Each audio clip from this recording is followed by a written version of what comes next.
di mana dia telah di. Berarti ingat ya, ingat kembali. Ya, jadi berpikir komputasional ini sebenarnya sudah kita lakukan. Sebenarnya kalian juga sudah pernah mengalami itu. Jadi kayak seperti ibu nih, ibu pergi sekolah, sepatu ibu mana ya, gitu kan? Jadi masalah kan, punya masalah ibu kan, yaitu hilangnya sepatu. Terus ibu berpikir, besoknya ibu bagaimana supaya ibu tidak kehilangan sepatu lagi besok. Berarti ibu pulang sekolah, pulang ajar, sepatu itu harus disusun dengan rapi, tertata, ya kan? Seperti itu. Nah, inilah kita mau belajar tentang bagaimana kita bisa menerapkan berpikir komputasional ini dalam kehidupan sehari-hari. Ya. Nah, setelah tadi kita punya masalah, jadi menurut kalian apa sih berpikir komputasional itu? Setelah tadi kalian menceritakan tentang masalah kalian, menurut kalian apa itu berpikir komputasional? Ceritakan dalam video kalian, jangan lupa.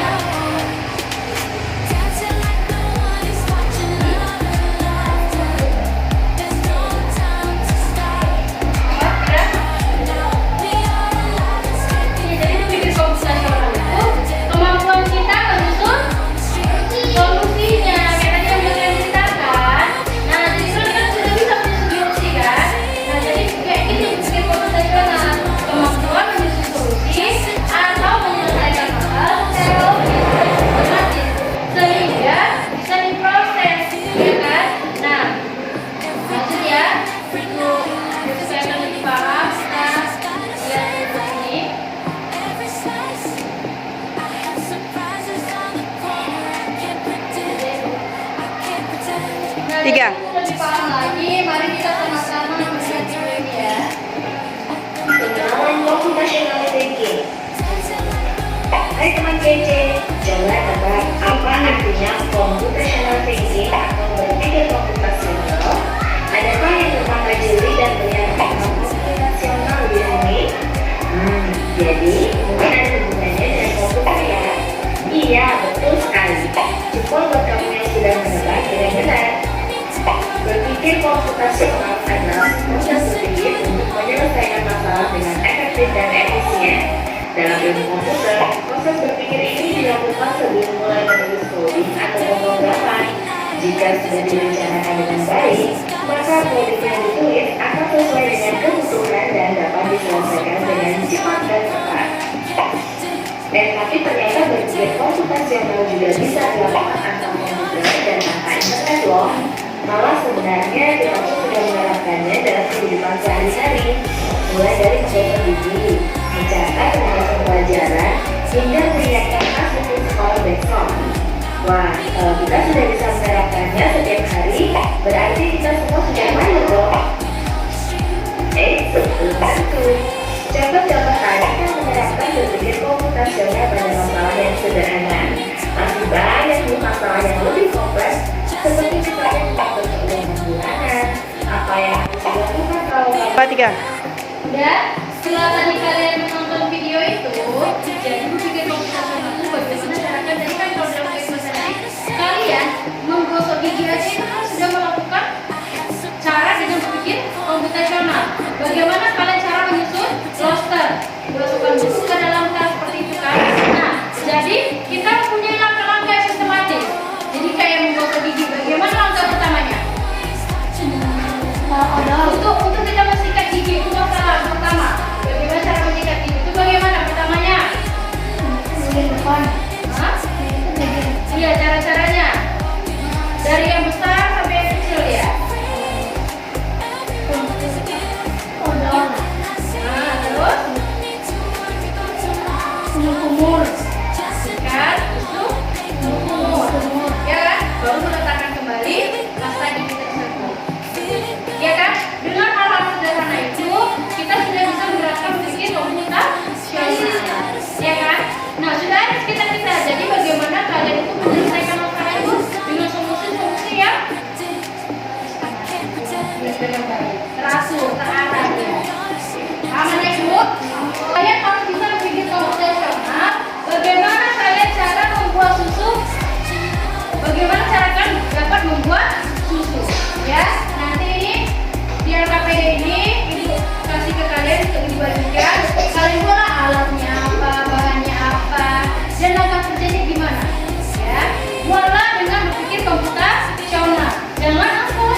bawahnya. Ya. Play. Sudah selesai naik LKPD-nya? Siapa yang mau maju ke depan presentasikan? Angkat tangan ya. Angkat tangan ya. Jangan malu lah. Cepat, angkat tangan ya. Jadi, mau maju? Kemudian maju ke depan saja. Jelasin ya, cara membuat susu. Sini, coba, di bawah. Perhatikan ya, didengarin. Cara membuat susu. Cara membuat susu. Pertama caranya. Caranya. Bahannya air panas. Alatnya gelas bentuk.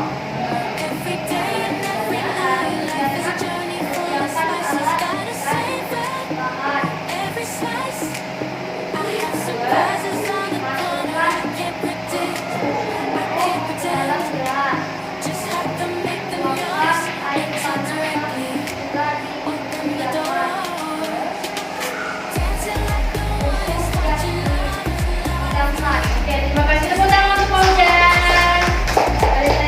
Nah, jadi seperti itu ya. Dia berpikirnya sudah secara komputasional, sudah terukur ya. Dari bahannya, alatnya, dan alat kerjanya. Sama semua yang kalian kerjakan seperti itu. Yes. Jadi, nah dari yang kalian buat, apa menurut kalian pembelajaran apa yang kalian dapat hari ini? Pembelajaran apa yang didapat hari ini?